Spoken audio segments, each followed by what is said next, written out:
Bonjour, j'ai le plaisir d'être avec vous aujourd'hui. Je vois qu'il y a beaucoup de monde. Je sais que tout au fond, c'est un peu compliqué, il y a un peu beaucoup de bruit.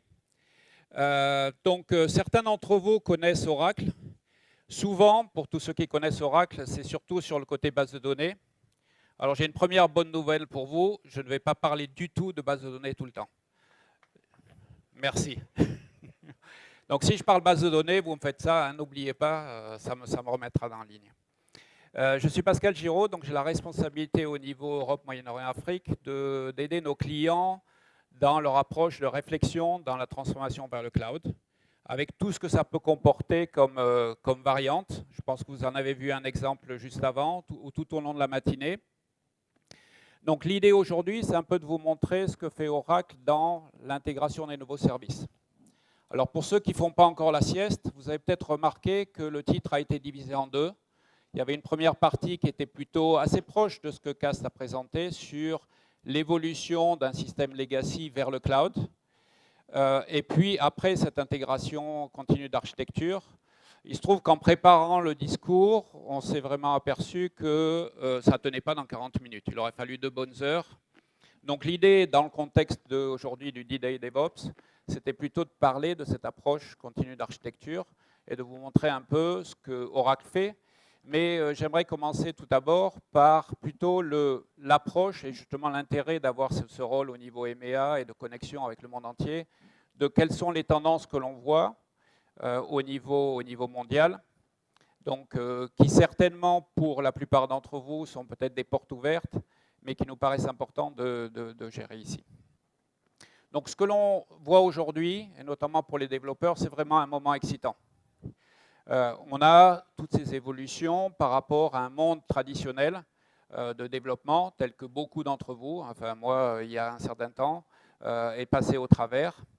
Donc l'idée derrière, c'est de dire que cette évolution, telle que vous la voyez ici, entre la partie gauche et puis la partie droite, crée des nouvelles habitudes, crée des nouvelles demandes, et donc derrière, de pouvoir avoir cette communauté de développeurs qui travaillent ensemble, dans une approche beaucoup plus de collaboration, plutôt que par rapport à une approche de type codé et monolithique. Donc toute cette évolution-là fait des changements qui sont extrêmement importants.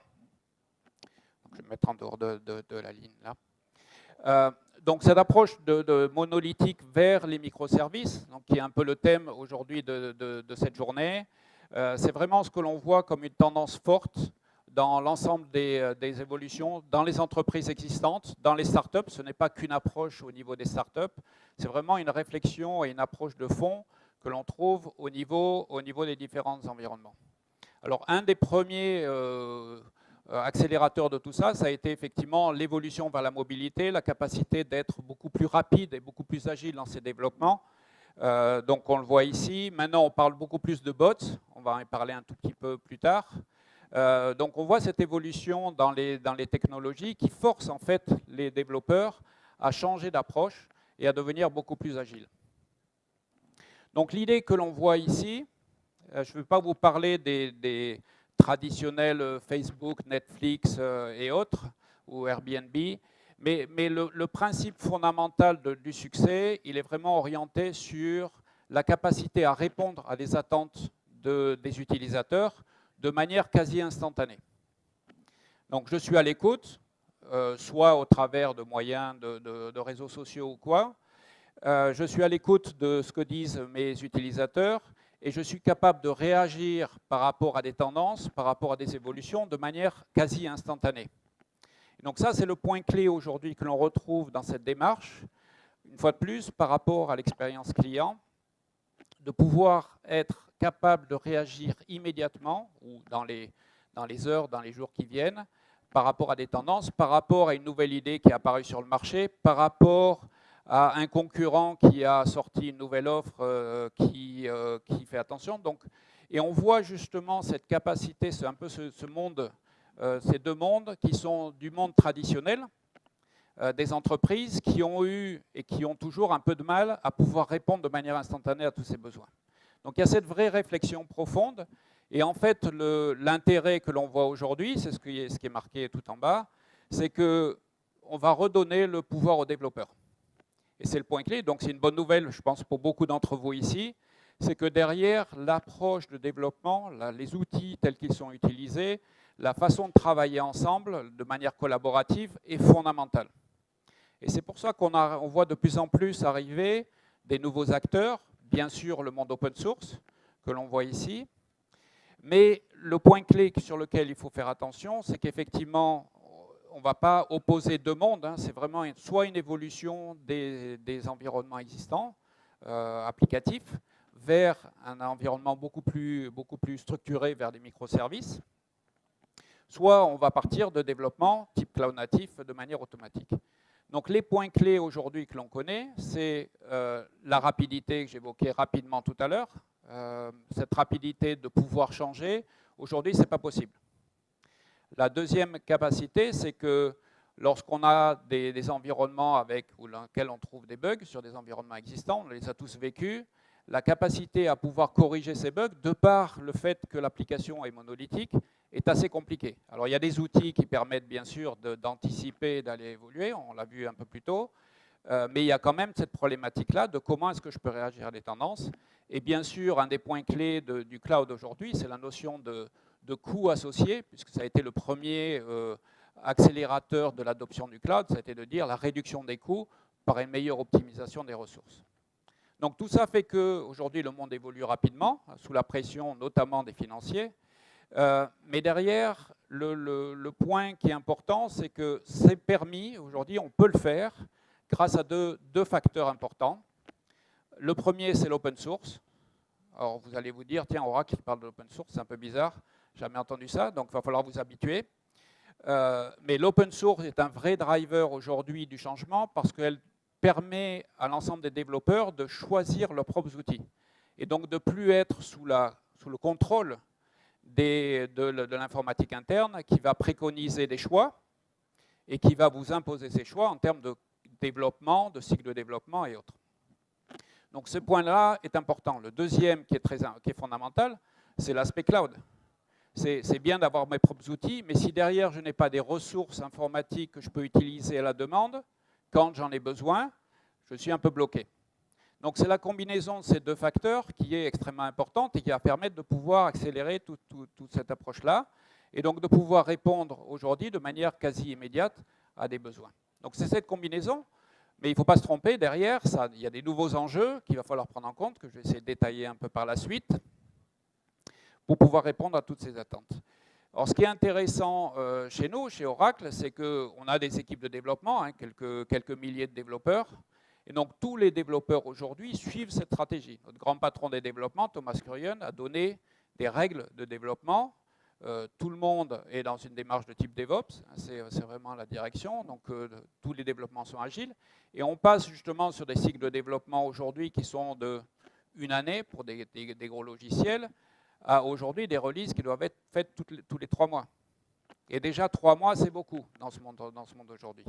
Donc l'évolution que l'on voit aujourd'hui, elle se traduit derrière en plusieurs étapes, qui sont une approche de type microservice. Donc on l'a vu aussi dans la journée ou sur les stands, vous avez beaucoup de relations derrière.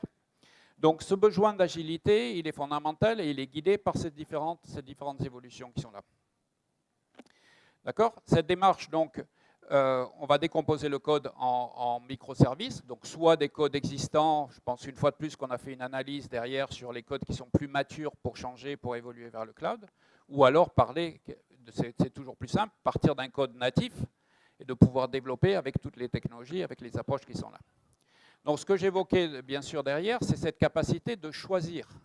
Donc on n'est pas là, nous, chez Oracle, et je pense chez qui que ce soit, pour vous indiquer quels sont les outils à choisir. C'est votre choix. Ce sont des choix qui peuvent être des choix d'entreprise, ça peut être des choix personnels ou des choix de département.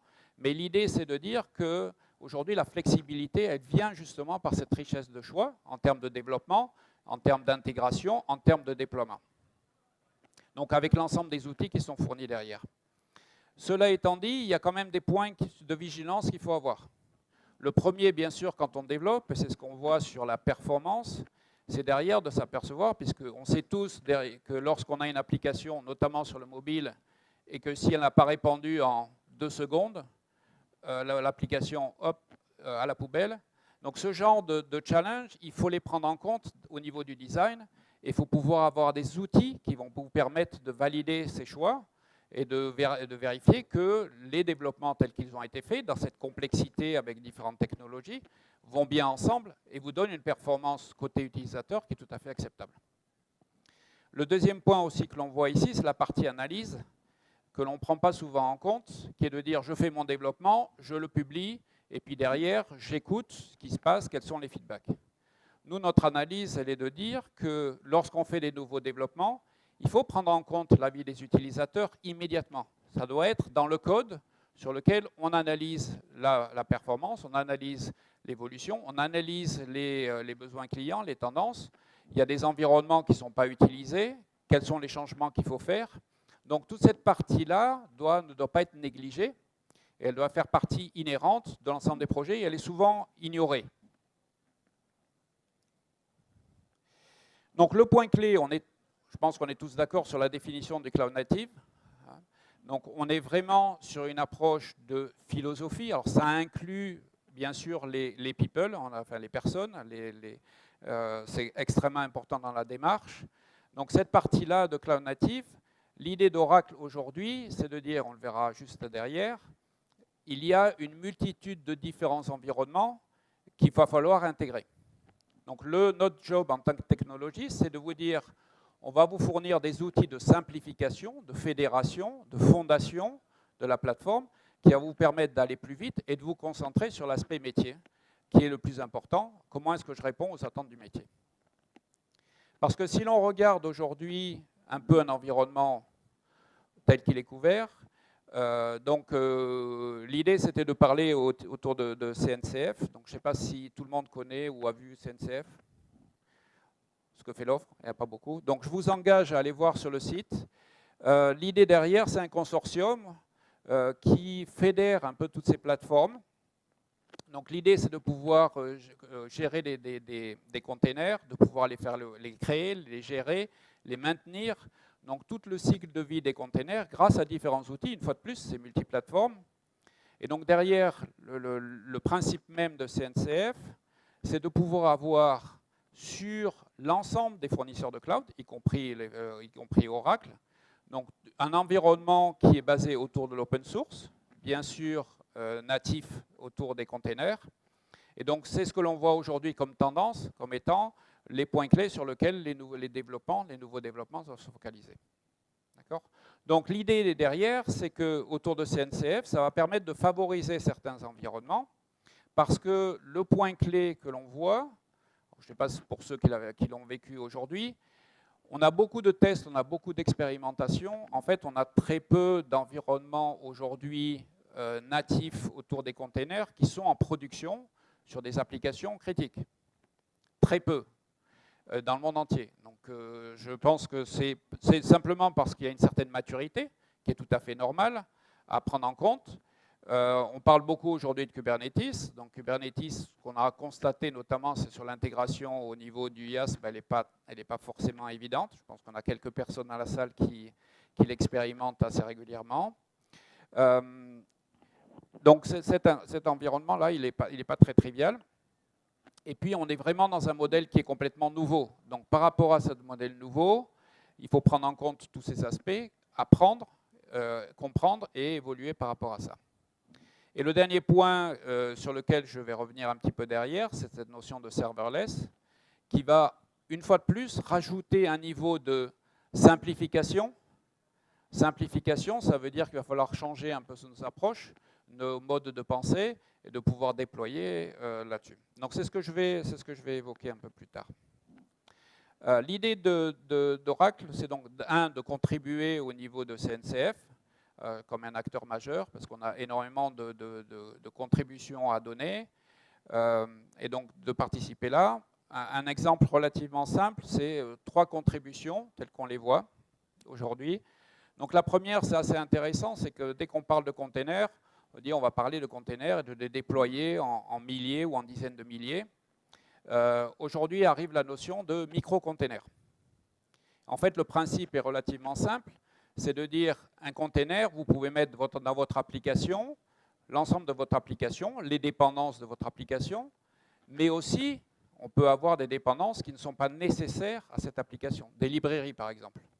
Et donc de façon à avoir un code beaucoup plus simplifié, beaucoup plus épuré, l'idée avec Smith, c'est de dire on va avoir des outils de scripting qui vont vous permettre de simplifier vos containers vers une version micro-container, ce que l'on voit à l'intérieur.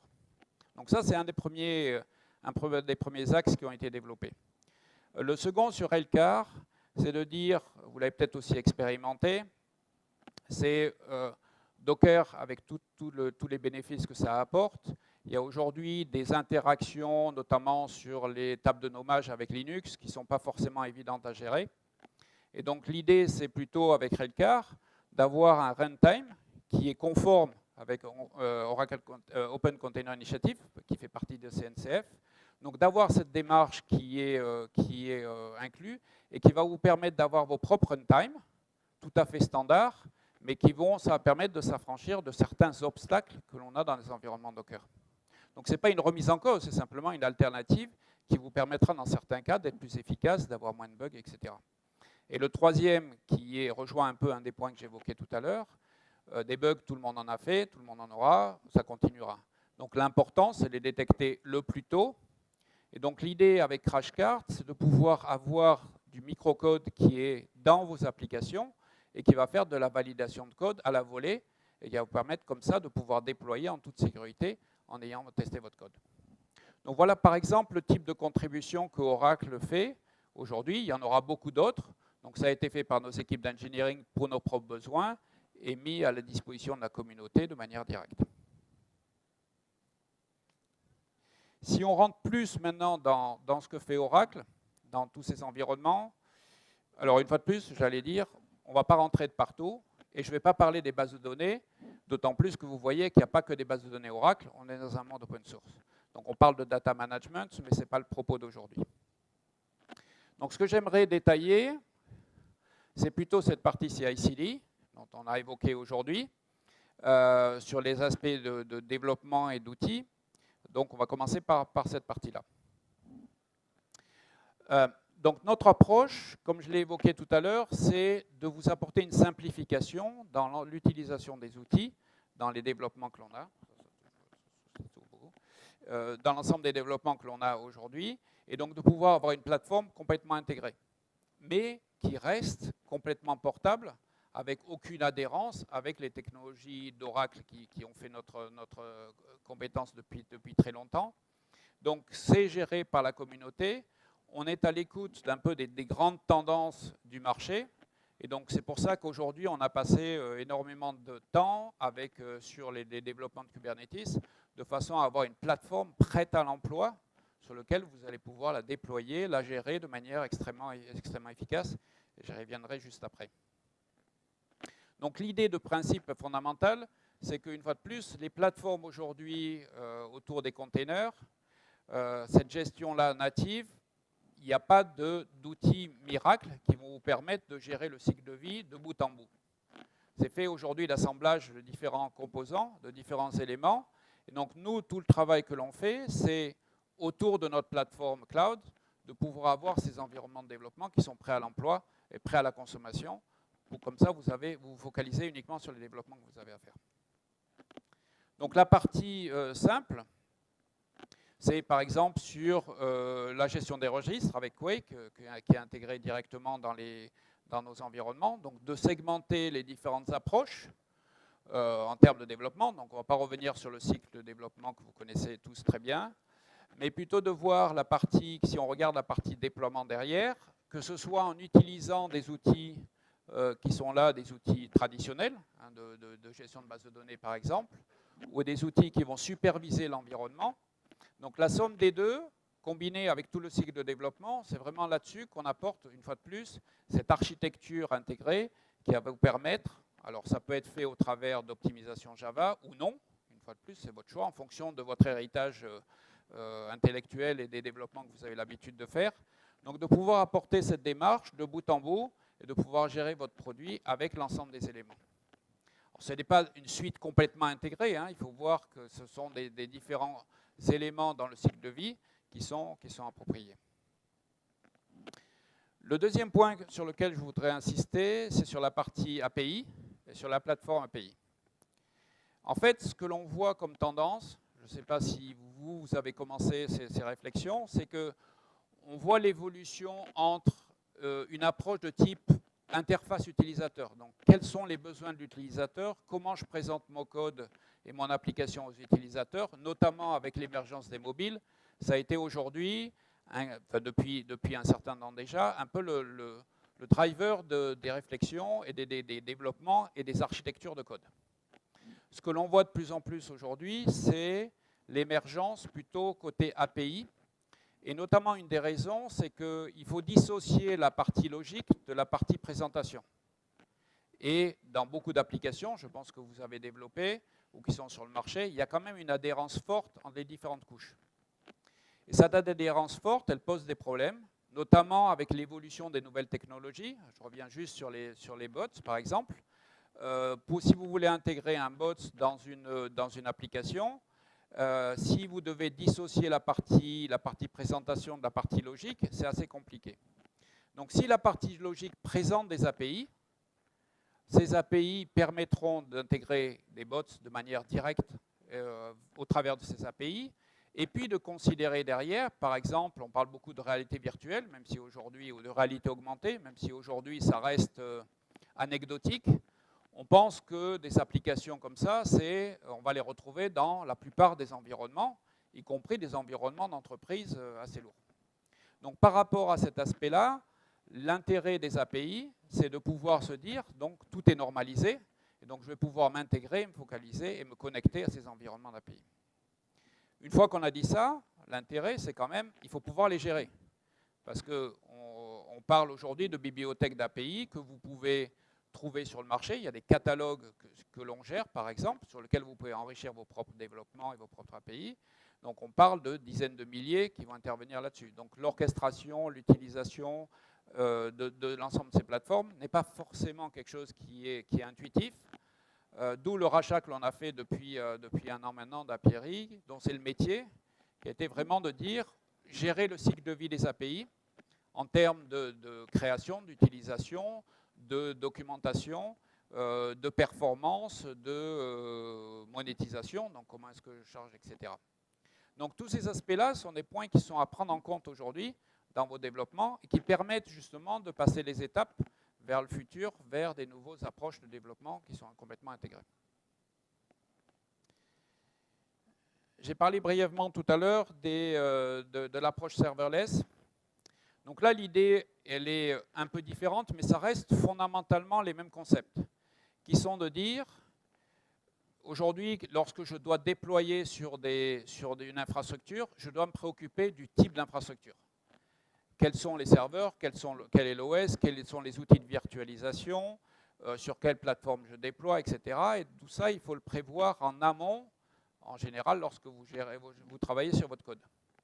Donc l'idée de serverless, c'est au contraire de dire on s'affranchit complètement, c'est un peu le modèle entre l'architecture traditionnelle virtualisée et puis au travers des fonctions, qui est de dire j'ai besoin d'une ressource informatique, je fais un appel à une fonction et cette fonction-là va me donner la ressource informatique, peu importe où elle est.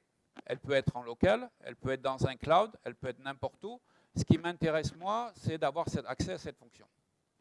L'intérêt de cette démarche, c'est que vous ne vous préoccupez pas de cette partie infrastructure de base, donc vous vous focalisez sur le métier de vos environnements, sur les environnements business, quels sont les développements que vous devez faire, et puis derrière, de pouvoir vraiment répondre aux attentes du métier. Et donc de ne pas vous préoccuper de cette partie qui est la partie purement gestion. Donc on le voit ici, sur l'ensemble des couches, avec les fonctions qui sont là. Donc vous pouvez directement télécharger des environnements sur GitHub qui sont indiqués là, avec l'ensemble des différents éléments, y compris tout ce qui est aspect scheduling de tâches, qui vous permet d'avoir accès directement à ces fonctions. Donc l'intérêt, je vais encore parler des bases de données, c'est, par exemple, les bases de données, vous ne vous en occupez plus. La gestion de la base de données proprement dite fait pas partie du code. Vous, ce qui vous intéresse, c'est d'accéder à une ressource à un instant donné.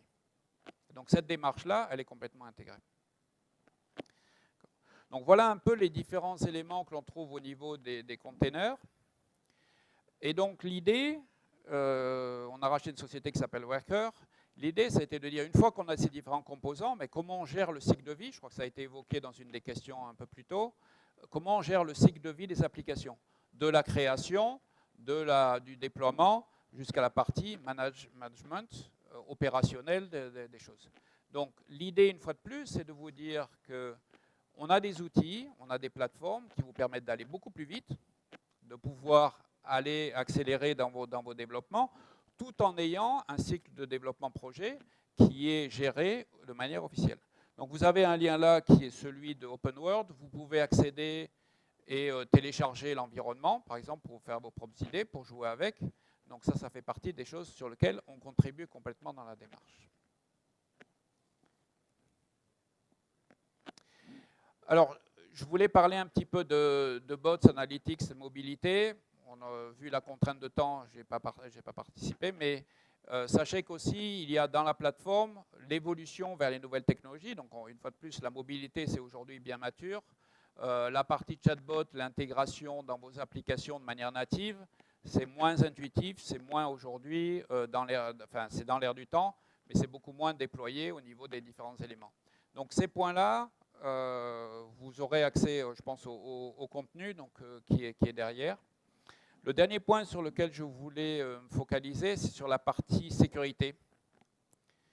On est tous ici dans cette salle préoccupés un peu par l'accès aux données, protégées ou non, qui a accès à quoi, est-ce que mes informations privées de moi, de ma famille et tout sont dans le domaine public ou pas.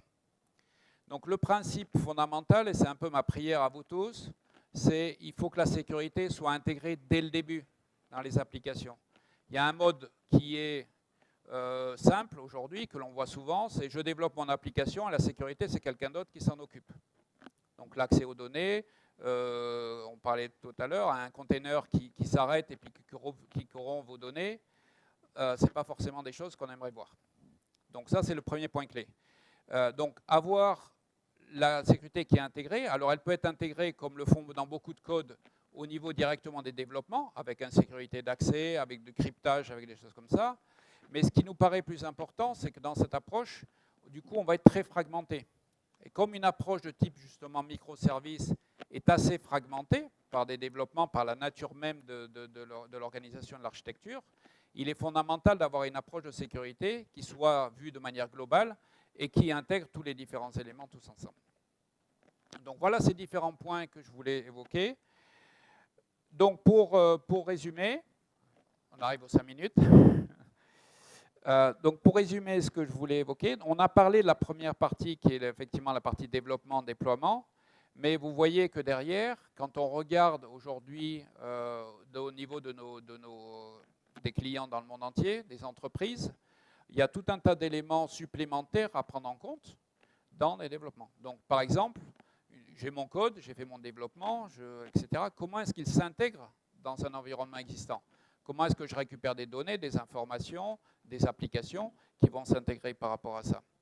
Comment est-ce que je communique, échange avec mon écosystème? Donc toute cette partie-là fait partie des événements qui sont mis ici. Et puis j'en ai parlé très rapidement, tout l'aspect analyse et prédictive qui est de plus en plus important avec tout ce qui est machine learning et autres, font partie des points qui sont fondamentaux dans la démarche, dans le code de l'évolution des plateformes d'aujourd'hui. Et donc, bien sûr, la sécurité dont j'ai parlé très rapidement. Donc, tout ça pour dire, le plus simple, c'est d'être testé. Donc, vous avez accès directement à des plateformes sur lesquelles vous pouvez tester l'ensemble des applications, l'ensemble des environnements que je vous ai évoqués tout à l'heure, de manière extrêmement simple. Donc, vous demandez un code, bon, aujourd'hui, ça se trouve traditionnel, qui tourne sur notre cloud, et qui vont vous permettre d'avoir accès à ces outils de manière extrêmement simple. Bien sûr, tout est encore en train d'évoluer, donc ce que vous avez aujourd'hui, demain sera encore plus riche. On travaille tous au niveau de l'écosystème là-dessus. Donc l'idée, si vous voulez en savoir plus, c'est au niveau worker, j'en ai déjà parlé, différents tweets sur lesquels vous pouvez vous attacher. Et puis, vous avez une mine d'informations sur developer.oracle.com, sur lequel vous allez pouvoir télécharger tout ce que vous voulez, avoir des vidéos qui expliquent beaucoup plus en détail ce que j'ai fait. Et le dernier point, pour ceux qui sont à Paris, le 29, on organise un meet-up sur la même type de sujet, sur lequel on rentrera plus dans le détail et qui permettra un échange entre l'ensemble des parties et des participants qui seront là. Sur ce, je vous remercie pour votre attention. Nous avons un stand un peu plus loin sur lequel vous êtes les bienvenus.